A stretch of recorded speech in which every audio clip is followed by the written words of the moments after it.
Tati, eu quero te agradecer muito, viu, por esse tempo aqui, esse espaço que você está dedicando para o meu canal, viu, essa confiança também que você está me dando aqui. Muito obrigado, viu, para mim é uma honra estar gravando com você. O trabalho seu e da Nenhum de Nós, né, é muito conhecido aí no Brasil, então para mim é uma honra, viu, muito obrigado. Que nada, eu que agradeço o convite e é assim que se constrói um canal, né? Dia após dia, com convidados que, de alguma forma, façam importância para ti, em primeiro lugar. Aí a gente consegue comunicar ao público. Muito obrigado e agradeço. Sempre eu gosto de conhecer um pouquinho como que foi o início, né? Como que o músico, assim, presente em você, né? Foi ter os primeiros contatos com a música, né? Os primeiros álbuns de rock, assim, que você pôde ter contato, quem te apresentou, né? Os primeiros instrumentos musicais. Como que isso aí aconteceu na sua vida? Então, olha só, eu vim de uma família muito musical, apesar de ter pouquíssimos músicos. Tinha um tio meu que tinha tocado acordeon na juventude, chegou a tocar baile, um outro tio-avô que tocava lá também, a bandoneon, queria aprender, mas não era uma família de músicos, só que muito musical, sempre com muita música em casa, e então, pessoal, a gente, às vezes nas festas de noite, tudo, cantávamos, sem ter nenhum violão para acompanhar, mas, e eu sempre fui um ouvinte de rádio, desde pequeno, quando ainda tinha no quarto do meu pai um rádio a válvula, eu ia para lá, eu gostava de ficar ouvindo rádio, e aí eu sempre tive esse gosto pela música. Para ter uma ideia, com 10 anos de idade eu gostava, e ouvia no rádio, de coisas já bem diferentes. Eu gostava muito de Para Pedro, que é do José Mendes, é uma música tradicionalíssima aqui no Sul. Gostava de Gitá, do Raul Seixas, né? Colcha de Retalhos, com o Jamelão, e a abertura do Orfeu no Inferno, do Jacques Offenbach, que é um cellista austríaco. Então eu sempre gostei. Por quê? Porque a gente em casa cantava essa coisa de MPB, né? O rock, então, isso eu estou falando no início dos anos 70, né? Tava realmente passou a época de Jovem Guarda, passou aquilo, e aí o rock estava se desenhando de novo no Brasil. E todo domingo de manhã, meu pai me levava, desde que eu me dou por gente, para assistir os concertos para a juventude, que a Orquestra Sinfônica de Porto Alegre, a OSPA, fazia todo domingo de manhã no Salão de Atos da Reitoria, que é na Redenção, um parque grande, Parque Farroupilha. Então a gente ia ver a orquestra e depois dava já uma volta no parque, programa de domingo clássico. E aí, na escola, no colégio, lá pelas tantas, a gente, quando chegou na idade de fazer parte de grêmio estudantil, essas coisas, né, pelos 13, 14 anos, fortaleceu muito uma amizade com o Carlão, que era já meu colega desde o primeiro, né, o Carlos Stein, e que sabia tocar violão, né, ele é irmão dele, e o Tedi, que estava chegou lá pela quinta série. Então depois a gente tinha uma vivência musical da seguinte forma: não tinha playlist de Spotify para te apresentar músicas, então cada um que conseguia um disco diferente juntava os amigos para escutar, né? E a gente usou esse mecanismo quando estava no Grêmio Estudantil para reabrir a rádio do colégio. Era o Colégio Nossa Senhora das Dores, então, no centro de Porto Alegre. Então o que era a rádio do colégio? Era uma picape, né, que tocava discos de vinil, óbvio, e com alto-falantes no pátio. Então, pegava um disco e no recreio, tinha lá 20 minutos dava para ouvir, no mínimo, um lado do disco. E aí, cada história. Sempre chegava um disco novo, já a galera já ficava, né, falando, hoje vamos tocar o disco novo do Deep Purple, hoje vamos tocar o disco novo, chegou uma banda post-punk aí, agora o Sex Pistols e tal, né, punk, na verdade. E a gente fazia essas reuniões e então no recreio, e daqui a pouco o que acontece? Sempre tinha lá um tio, um parente, ou que era comissário de bordo, ou viajava muito e trazia o disco da gringa, trazia importado. Então isso significava tu ouvir 6 meses, quase um ano antes de ele ser lançado aqui, né? E isso era muito bacana, que aí a gente ficava estudando encarte, vendo os integrantes da banda, de onde tinham vindo, e sempre tinha aqueles mais estudiosos, como o Dante Longo, que é nosso produtor até hoje, que é um cara que tinha uma coleção e sabia muito essas interações dentro do mundo do rock. E era uma coisa legal porque, assim, a gente tinha uma exposição muito grande para isso, porque lá pela Santa a gente lia na Som 3, que era a revista que tinha na época, que, por exemplo, Led Zeppelin ia gravar um disco. Aí, daqui a 6 meses, dizia, estão no estúdio. Daqui a 6 meses, olha, vão começar a mixar. Daqui a 6 meses vai ser lançado. Estamos falando em quase 2 anos, bicho, que tu tá com aquilo, ou tu pode encurtar isso para um ano que seja, tu já tá com aquilo na cabeça, a hora que sai o disco, velho, tu entra para dentro dele de um jeito, né? Então, isso foi uma amizade musical que depois, na época da universidade, já na faculdade, o Teddy e eu fazíamos PUC, engenharia, o Teddy engenharia civil, eu engenharia química, e o Carlão arquitetura na Universidade Federal. E a gente seguiu com essa amizade musical, e o Carlão, que é nosso guitarrista, foi um dos fundadores de Engenheiros do Havaí. Ele era colega ele que conhecia, né, o Maltz, o Pitts e o Humberto, ele que fez o amálgama e juntou a banda, mas tocou 2 shows e tal, não rolou, não bateu, parou. Mas nós tínhamos um amigo que tocava guitarra e tinha uma guitarra, isso na época não era para qualquer um. Aí eu, que tinha começado, ainda meio com essa coisa de família, a tocar sambão na praia, lá com 16 anos, nós saíamos, fazíamos rodinhas, aquele negócio de praia, né, para se divertir, para chamar a atenção das gurias, aquele negócio. E eu comecei percussão, tocava desde a G, que é aquele chocalho que se gira na mão, depois cubana, que hoje chamam de tantã, depois tocava todos, tamborim, pandeiro, que é mais difícil, bom, e aí fui pro cavaquinho, né? Isso aí, escola de samba, eu sempre tive curti muito samba, mas samba de verdade, né? E aí eu tinha essa coisa da percussão, digo, não, então eu vou estudar bateria. Aí consegui uns pedaços de uma bateria, num leilão, não sei do que, porque não tinha instrumento aqui, cara, era muito restrito e muito caro. E aí então comecei a estudar bateria, e aí eu consegui um baixo com um amigo, um baixo escala curta, e aí começamos a ensaiar, Teddy, o Carlão e eu na garagem da namorada do Teddy. Nenhum de vocês, após sair da faculdade, assim, vocês foram trabalhar nas próprias áreas, não? Ou sempre juntaram e foram viver de música mesmo? Eu cheguei a trabalhar porque quando a banda, de certa forma, começou a viajar, fazer mais shows e tudo, e me faltavam 4 cadeiras para me formar, né? Eu entrei com 16 anos na faculdade, entrei muito cedo. E essas 4 cadeiras eu as repeti por 3 semestres ou 4 seguidos, porque não tinha frequência. Cadeira que você fala é período? A cadeira é assim, ó, o curso de engenharia, tu vai fazendo uma sequência de cadeiras. A cada período tu faz 7, 8, até 9 cadeiras, matérias, eu não sei como é que chama. Né? Por exemplo, me faltava como é que era?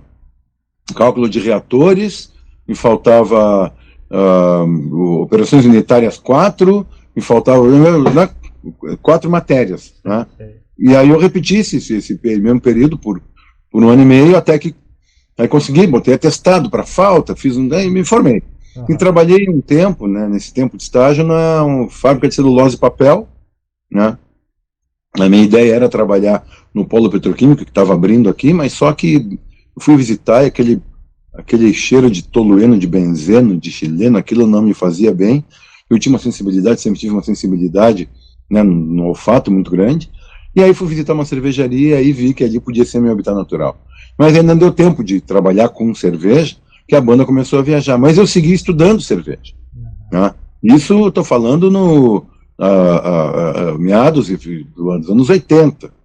Né? Muito pré qualquer coisa. Eu comecei nessa época já a fazer cerveja, né? Já tinha esse expertise. E aí, claro, com a banda a gente ia viajando, chegando nas cidades que tinham cervejaria, eu ia visitar, né? E enquanto, obviamente, a música virou minha vida, meu ganha-pão. Quanto a discos, assim, como eu falei, nós nos apresentávamos os discos, os artistas, conheci diversos, né, junto com essa gurizada no colégio, e depois, na universidade, nós seguimos com esse tipo de interação. Aí me lembro, por exemplo, uma época eu fui muito fã de rock progressivo.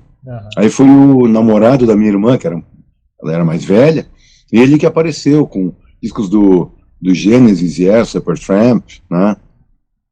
Depois Rush. Eu fui conhecer realmente, por exemplo, Deep Purple, Led Zeppelin, Uriah Heep, depois do progressivo. E óbvio, Beatles na minha infância, porque eu era o filho caçula, assim, mais novo, meus irmãos ouviam Beatles, foram contemporâneos na época. Eu já comecei a ouvir quando os Beatles já tinham terminado, mas também é uma paixão muito grande. E essa paixão pela cerveja que você citou aí, foi esse trabalho com a música que veio te apresentando a cerveja, ou você já tinha essa ligação já antes? Não, já havia também uma coisa de família. A família sempre curtiu muito cerveja. Lá nos idos, sei lá, há quanto tempo meu avô teria feito um pouco, mas tinha uns primos distantes que tinham uma cervejaria numa cidade também distante, que se sabia, e não era de beber todo dia, pelo contrário, era só domingo ou em festividades, mas sempre se guardava uma cerveja legal, então se conversava sobre isso, e ele e o irmão dele, né, meu tio-avô, contavam o que o avô deles falava da Alemanha, das cervejas de lá. Então tinha toda uma cultura cervejeira dentro da família de origem germânica também, né? E aí, claro, a gente acaba pegando gosto. E aí, quando pintou a oportunidade de conhecer melhor o processo e essa veia química, né, essa coisa de aprender a química desse processo também, foi fundamental. A banda ajudou a abrir os horizontes, né? Então a gente viajando, eu conheci cervejarias que já não existem mais, né, cervejeiros que já não existem mais. Então fui fazendo um acervo, né, cervejeiro em loco, porque não tinha internet, não tinha nada, os únicos livros que tinham era sobre cervejarias industriais, não tinha nada, artesanal foi surgir, dá para dizer que ela foi surgir. Em 92 eu conheci alguma norte-americana, porque a gente ganhou o melhor videoclipe em 92, né, com Ao Meu Redor, fomos para Los Angeles, e na Califórnia já tinha algumas cervejarias artesanais naquela época. Aqui no Brasil, a gente pode considerar que a primeira cervejaria artesanal como business, como negócio, não como doido que fazia cerveja, que nem eu, que tinha vários, mas como negócio foi dado Beer em Porto Alegre em 95 para 96, né? Foi quando se criou uma história de cerveja artesanal no Brasil. E logo depois a Colorado, em Ribeirão Preto, logo depois aqui em Timbó, como é que é? Estive lá esses dias, já vou lembrar o nome, Santa Catarina também, começou cedo nessa história, e a Falck, do Marco Falcone, em Belo Horizonte. Muito poucas que tinham no Brasil.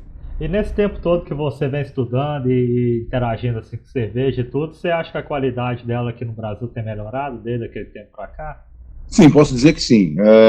A cerveja comercial, como se fala, ela sofre ciclicamente esse fenômeno que aconteceu, né, na virada do século, que várias cervejarias acabam ou se unindo para fazer uma maior, ou são compradas por uma maior. Isso aí desde do século XIX, quando começou a cerveja no Brasil, né, no início do século XX houve isso. Porto Alegre, na virada do século XIX para XX, tinha 20 cervejarias na cidade, mais de 100 no estado. Uhum. Chegou em 1912, 14, tinham só 3 cervejarias. E no estado tinha umas 10. Né? E aí, o que aconteceu? Especialmente com também questão da guerra, a guerra fez muita cervejaria fechar, assim como várias indústrias, por falta de insumos. Uhum. Porque aí não vinha material importado, não, o malte no Brasil tinha pouco, lúpulo não existia, então era tudo importado, e aí muitas quebraram, e as grandes absorveram, e algumas mantiveram a marca, né? Geralmente, quando a Antártica comprava, mantinha a marca. Por isso que nós temos até hoje Original, Boêmia, Serra Malte, Polar, todas compradas pela Antártica, então. Né? A Bavária de Marília também. E a Brahma comprava, ficava no máximo 1 ano trabalhando como cervejaria, e depois fechava, virava depósito, no máximo fábrica de gelo, né? Porque as fábricas eram obsoletas, né? Eles estavam em processo de modernização. E aí, inclusive, as marcas, eles paravam de fabricar e perdiam as marcas. Então, cervejas como tinha em Pelotas o Aertel e o Ritter, em Livramento a Gazapina, diversas pelo estado e todo o Brasil, elas foram compradas pela Brahma e fechadas. Né? E depois disso, muito tempo, a Brahma comprou a Skol, e depois de um tempo, que a Skol tinha comprado a Caracu, tudo volta, começava a se comprar, e aí a Antártica tinha vários rótulos, Mas fazia assim, ó, por exemplo, a fábrica que fabricava Serra Malte em Getúlio Vargas, eu visitei, ela fazia, durante 300 dias por ano, fazia Antártica, com cervejas comuns. E 10 dias, 12 dias por ano, fazia a cerveja Serra Malte, que era originária de lá, só para manter a marca e agregar um pouco de valor. Então, isso tudo se juntou, se fundiu numa só, que é a Ambev, depois comprada pela Interbrew, virou Ambev, né? E compraram várias outras depois disso, já adquirindo algumas artesanais. Porque o Brasil começou com Dado Beer, depois teve as mais conhecidas, que foram a Colorado, a Baden-Baden, a Eisenbahn, né? E no Rio a Devassa, foram compradas, algumas pela então Skin, né? E outras pela própria Ambev. A Skin foi comprada pela Kirin e hoje é Heineken.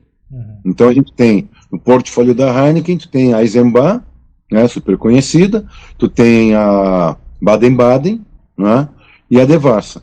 No portfólio da Ambev InBev, tu tem a Colorado, né, e a Goose Island, né, algumas outras artesanais, a Vals, de Belo Horizonte.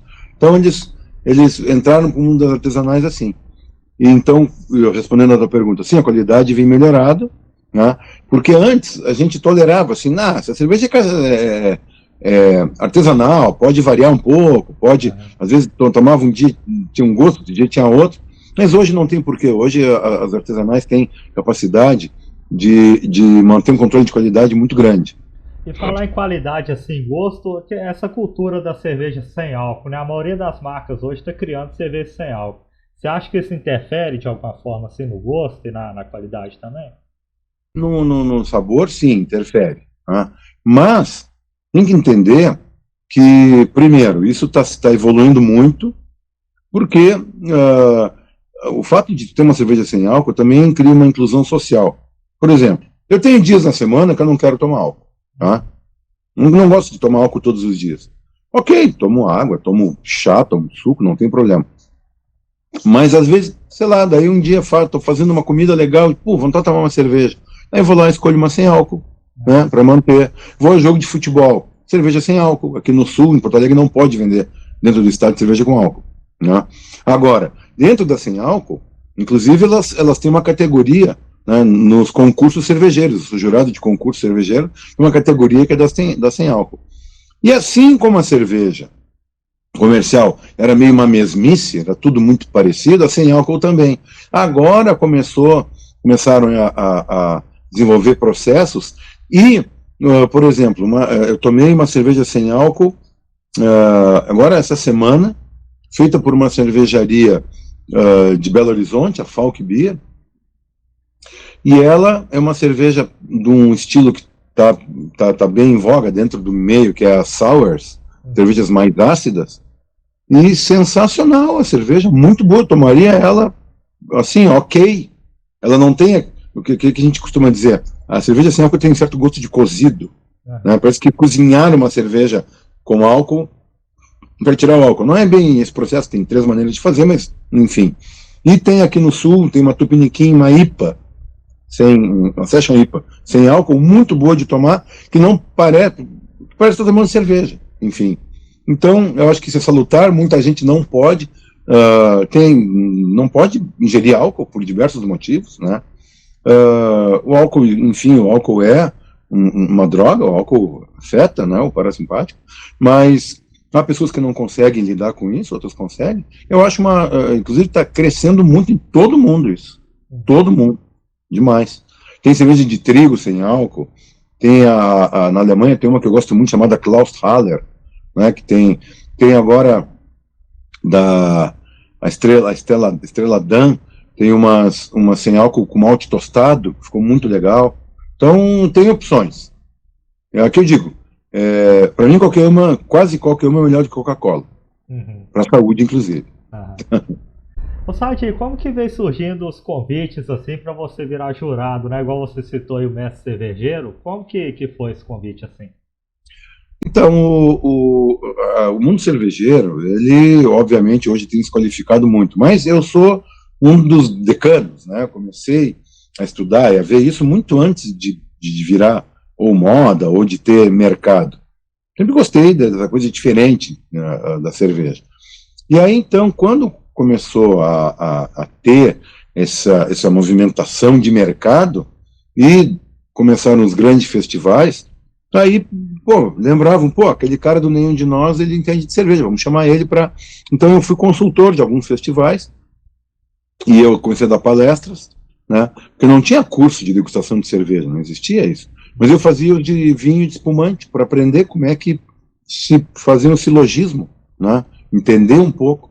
E aí, quando começou os mercados, eu já comecei a escrever em diversos veículos, freelance, e ser consultor de rede de supermercado, que queria abrir esse nicho.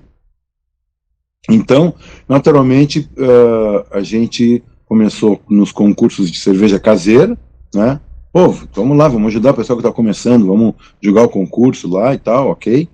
E depois nós fomos também responsáveis pelo primeiro concurso cervejeiro do Brasil, que é o concurso brasileiro da cerveja em Blumenau, junto com outros consultores, não é obra só minha, né? O pessoal lá da Vila Germânica, Blumenau, né? Seu Norberto. Blumenau é a sede da fábrica da Eisenbahn, né? Exatamente. Da Eisenbahn e depois da cerveja Blumenau, das biras do lado, mas tem outra, tem várias ali em Blumenau, né? Hoje já, mas a Eisenbahn foi talvez a cerveja que no Brasil tenha contribuído para virar a chave da cultura cervejeira, porque eles trabalharam muito marketing, muito bem o marketing. O Dado Beer, ok, fez um bom trabalho, mas era muito regionalizado, era muito aqui no sul. E a Eisenbahn conseguiu entrar melhor no centro do país, e aí o pessoal começou a tomar um estilo chamado Pale Ale, que ninguém sabia o que era. Foi a primeira cerveja da Eisenbahn, fora a Pilsen, que abriu realmente o mundo da cerveja artesanal. E aí, então, que eu digo, aí começa a fazer contatos, o pessoal conhecer, claro que a banda ajuda muito a manter o nome, né? E aí, depois de um bom tempo, aí começou Nenhum de Nós a fazer shows em festivais de cerveja também. A cultura da cerveja, assim, entrou muito ali no público também, nos fãs da Nenhum de Nós, assim, na própria cultura da banda, né? O resto dos membros, eles têm esse apreço que você tem pela cerveja também? Não, o pessoal curte uma boa cerveja e tudo, a gente sempre tenta também no camarim ter, eu sempre peço cervejas locais para valorizar. A cerveja local, para mim, tem uma grande vantagem que ela não viajou, ela está fresca. Isso já é um primeiro passo. Mas não tem, obviamente, envolvimento que eu tenho. Não é? Mas, óbvio que quando a gente toca nos festivais cervejeiros, a gurizada entra na vibe, entra no clima. Né? Mas, igual, a gente está ali para fazer um show do Nenhum de Nós, com todo o aporte técnico e da história da banda. Né? A parte da cerveja deixa comigo. E você criou algum empreendimento nessa área assim? Olha, como é que eu vou te dizer? Eu participo como consultor de diversos empreendimentos. Eu nunca tive uma cervejaria minha, né? Mas tem várias cervejas aí que já tiveram, vamos dizer, o meu dedo. Né? Em Pelotas eu tenho lá uma parceria que eu faço a quinzena gastronômica, que é para valorizar a gastronomia local, e claro, acaba envolvendo harmonização também com cerveja e tudo, mas a minha atividade, eu tive uma empresa por um pequeno tempo para atender essas demandas de marketing, mas não, a legislação mudou, ficou muito caro ter a empresa, então eu faço faço com outra empresa que eu sou sócio, que eu faço essa interação para fazer tudo de acordo com a legislação, né? Mas, assim, empreendedor de cerveja não, dá muito trabalho, deixa que os caras fazem, eu prefiro beber. E o projeto Extra Malte? Eu estava lendo o que é o projeto Extra Malte. Bom, então, nesse início, lá na virada do século, eu estava com uma boa demanda, né? O pessoal queria conhecer mais, tudo mais, cursos e palestras, e aí, junto com o Estúdio Clio, que é um instituto de arte e humanismo, uma sede na Cidade Baixa, um bairro bem boêmio de Porto Alegre, mas era um evento que era início da noite, às 8 horas da noite, não é um bar, é um auditório, né, e junto com a cerveja Coruja, então na época era uma cerveja independente, a gente criou o Extra Malte, que era o subtítulo era Por um Mundo Cervejeiro Melhor. Então ali eu elencava convidados do meio cervejeiro, da cadeia cervejeira, de todas as partes, né, da cadeia aí do Brasil, e convidava um chefe. Então a gente fazia um bate-papo, criava um tema. Um dia podia ser malte, outro dia podia ser lúpulo, outro dia podia ser cerveja sem álcool, outro dia podia ser legislação tributária e tal. E aí trazia o convidado ou convidados e degustava cervejas durante o bate-papo e harmonizava com alguma finger food, né, a gente fala, algum petisco, alguma coisa, só para induzir a essa coisa da harmonização. Isso foi de 2004, não, desculpa, de 2007 a 2014. Era uma vez por mês, na segunda-feira de cada mês, então, durante 7 anos, fazíamos todo mês essa interação e todo mundo do meio cervejeiro acabou participando e até hoje me cobram, porque depois não teve jeito de continuar, as demandas eram muito grandes, o mundo cervejeiro mudou também, aí começou a ter uma proliferação de especialistas, de palestras e de cursos, então o Extra Malte acabou, a gente acabou tirando o time de campo, né, mas ficou uma bela memória, e para mim foi um aprendizado acima de tudo. Rock Gaúcho, ele tomou conta, assim, bastante fortalecido, né, de uns anos para cá. E você sente que mudou alguma coisa, assim, na cena, principalmente lá no sul, desses anos todos para cá, assim? Mudou na cena de modo geral, porque a maneira de te aproximar da música hoje mudou. É que eu falo, no Brasil só Paralamas e nenhum tem as mesmas formações originais, né? Inclusive mesmo os empresários, cada um tem, desde o início mesmo ser empresário, nunca saiu ninguém, o Nenhum faz 37 anos em outubro. Antes tu era muito impactado pela mídia de rádio e TV, né, ou imprensa escrita também, e o foco eram álbuns, né, vinha uma sequência de músicas com uma espinha dorsal, né, com uma ideia, que era refletida às vezes no encarte, alguma coisa também de arte gráfica, e isso hoje mudou. Hoje a maioria das músicas que tu ouve, tu não faz ideia qual é a capa do disco. Tu nunca leu o encarte, não sabe que estúdio foi gravado, não sabe muita coisa. Até eu sempre costumo perguntar qual foi a última vez que tu ouviu um disco inteiro, de botar no início da faixa e terminar na última. Ninguém vai fazer isso. Música virou uma coisa a granel, né? Tu ouve uma faixa que tu gosta, tu ouve outra, teu playlist tem muitas vezes diversos estilos, né? Lá quando eu era garoto, eu era ponto fora da curva, era meio proibido. Se tu gostava de rock, tu não podia estar ouvindo samba, entendeu? O axé, o sertanejo. Hoje em dia, a música virou muito inclusão social, né? Uma inclusão assim. Tem uma turma do futebol que ouve pagode, tem os pagodes no teu MP3. A turma da academia gosta de já mais música afro, axé e tal. A turma da faculdade gosta de rock. Então, tu acaba ouvindo de tudo um pouco para estar fazendo parte, né? Claro que tem exceções e muita gente continua. O rock não morreu, não. A gente tem tocado festivais grandes, tocamos num agora em São Paulo, sábado, junto com o Ira. Vamos tocar sábado que vem em Belo Horizonte, num festival que tem diversas bandas, né? Um festival super bacana. Depois vai ter um outro, vamos tocar com Legião, né? Estão fazendo a turnê. Então, assim, o rock está aí. A gente tocou muito legal num festival sexta-feira, no interior de Minas, no norte, quase na Bahia, e o pessoal lá faz a comemoração, né, da cidade, e é um dia cada estilo. Então, sexta-feira é o dia do rock, né? No sábado é o dia do sertanejo, no domingo tem o pagode, então o rock tem seu espaço bastante ainda. Massa. Sadi, quero te agradecer muito de novo, viu? Quer divulgar alguma coisa, passar alguma rede social, fica à vontade, viu? Exatamente. Sigam as redes sociais do Nenhum de Nós, tem o canal no YouTube, que dá para ver muita coisa, né? Inclusive esses clipes premiados. Uma coisa que eu chamo a atenção, a gente fez um projeto chamado Feito em Casa, durante a pandemia, né? Vai durar 3 meses a pandemia, vamos gravar uma música em casa, cada um na sua casa, gravamos. Beleza, vai durar mais 6 meses, vamos fazer outra? Vamos. Bom, acho que vai durar mais 3 meses. Vamos fazer. No fim, são 8 músicas. Me virou um EP e isso está no nosso canal no YouTube também, né? Dá para ver a nossa live gratuita, assim, surpresa de 35 anos da banda, tá lá também. Clipes antigos, é óbvio. E no Instagram, né, Nenhum de Nós Oficial. No Facebook também. Não sei se já tem esse novo aí, capaz de já ter, que eu já nem sei. E também a minha, eu sou no Instagram Burgomestre Sadi, com Y, né? E no Face, no Face eu só replico o que eu posto no Instagram, eu trabalho mais no Instagram, e aí é Sadion hoje mesmo. Né?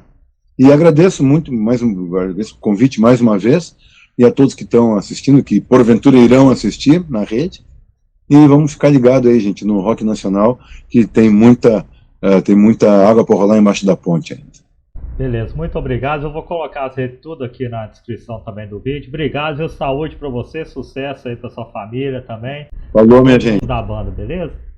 Valeu, que a fonte nunca seque. Beleza, obrigado, um abraço. Outro.